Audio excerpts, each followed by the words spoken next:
Hey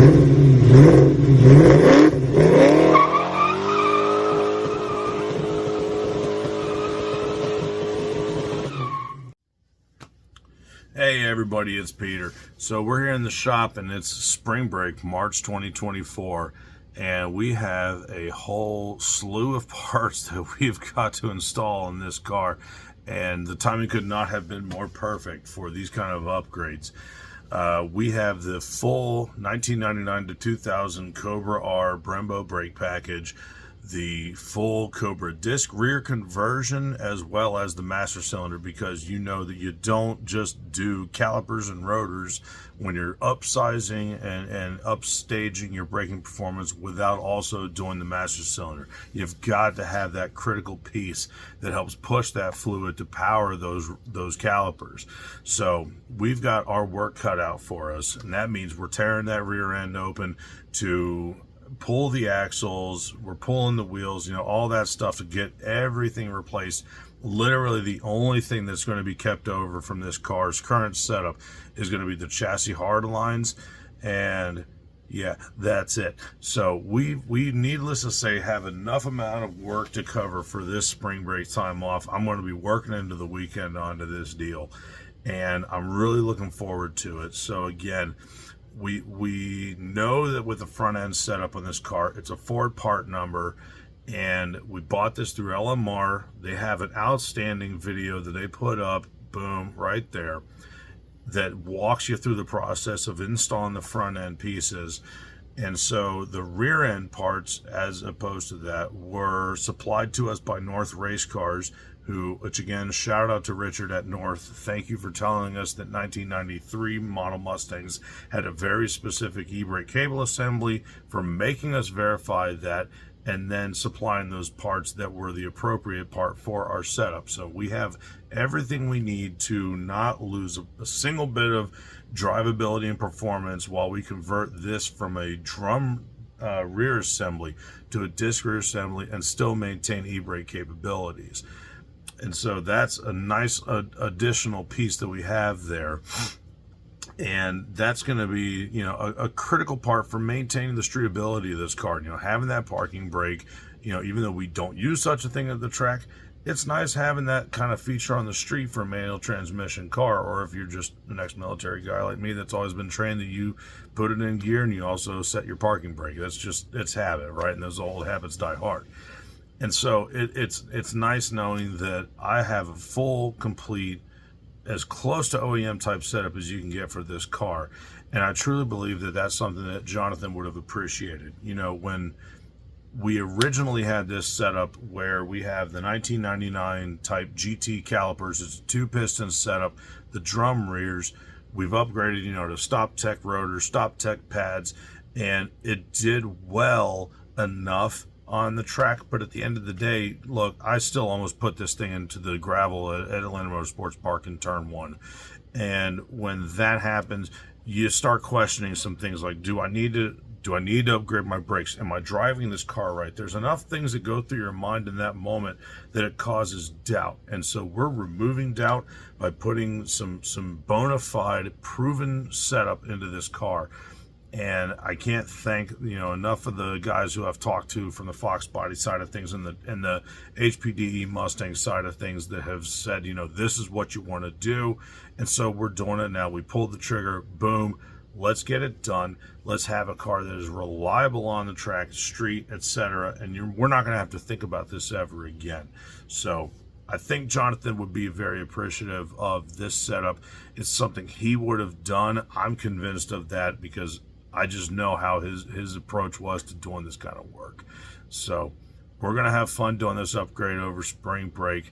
It's going to work us into the weekend. We're going to have a good time getting this thing done. And then after this, we're going to be able to come hauling into some turns because we're going to have the stopping power to handle those turns. And we're going to carry that speed. And that's going to be the mentality behind this build. So LMR has an outstanding video posted for the front install on the Cobra pieces, so we're going to send you the link for that and make that available. But as you can tell, we have a couple of different things here. We have our Front rotors, those beautiful Brembo calipers, massive 13-inch slotted rotors. Again, the hardware to go with it for both sides. Our new Cobra master cylinder, as well as our 93 CobraR booster.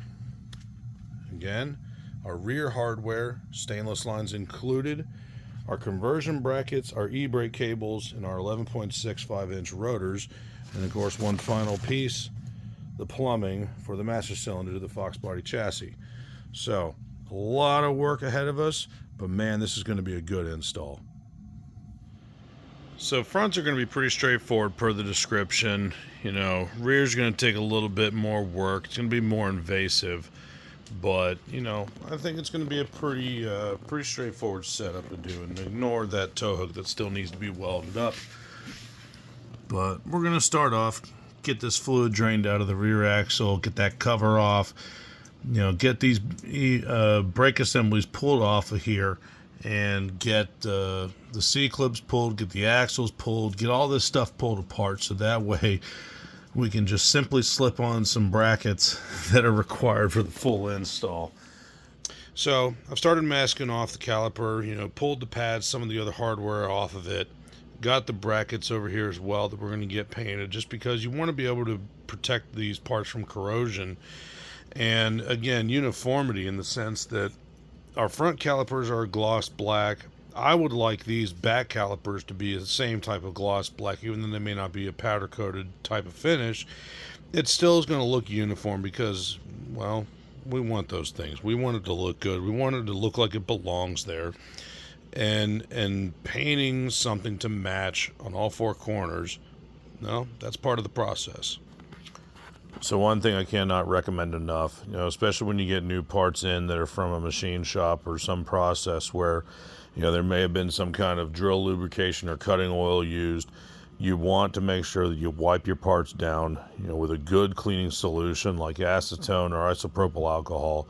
And these are things that are readily available at your box stores. So, you know, get a good rag, soak it up, wear some gloves. My God, please wear gloves. And make sure that you get your parts clean and get all those foreign contaminants off the part before you spray them, because that's going to make sure that paint sticks to your surface.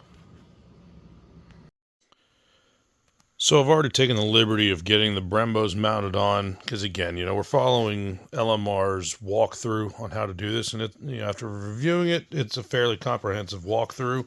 It gives us torque value for the hardware, I mean, everything that we need to know. But one thing that is worth mentioning is that their walkthrough was completed on an SN95, not a Fox body. Now, maybe this is something unique to 1993 Fox bodies. Maybe it's something unique to all Fox bodies. But if you're going to be going to the Brembo setup using the parts included, the stainless lines are not going to work. And why is that? It is because this little guy right there, the flared fitting on the Fox body chassis side, is too big in diameter for the supplied stainless braided lines. So what we have here are reused stainless lines that were already equipped on the car. And the fortunate thing is that the thickness of that distribution block, in terms of its grip length, is identical to the supplied bronze piece, or brass piece rather. Additionally, same hole size diameter, same placement, everything. We're really, really lucky so far that seems like we're going to be able to use the stainless lines we already had in this car. All right, so it's about 1 o'clock in the morning on Saturday, or I guess Sunday now. But just been chugging along, getting this setup done and getting things installed from the rear end. You know, I had to fight a little bit of the rear end guts for a while there. The S-spring clip was kind of kicking my butt. Didn't realize at the time that it was actually knocked out of alignment to where the C-clips couldn't get removed. And so spent more time on that than I probably should have until I finally figured out why it was doing that. And it just took a simple smack of a 2x4 and a hammer to put that S-spring into the right position to where I could easily remove the C-clip. So once that was done, everything's fallen right into place on the rear end.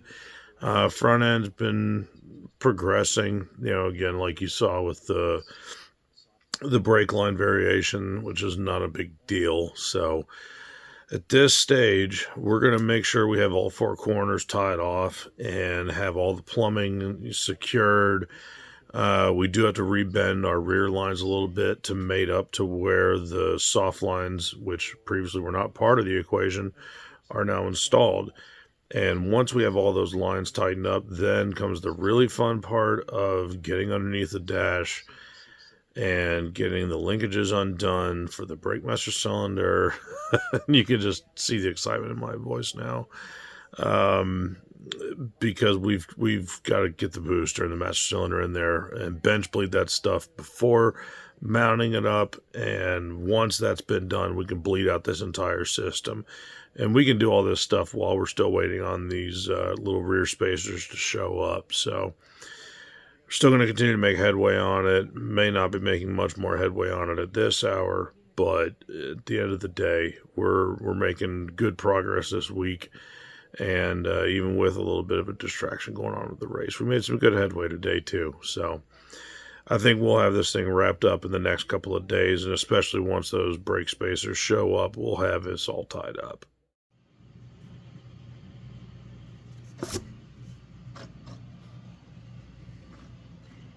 Sounds like clearance.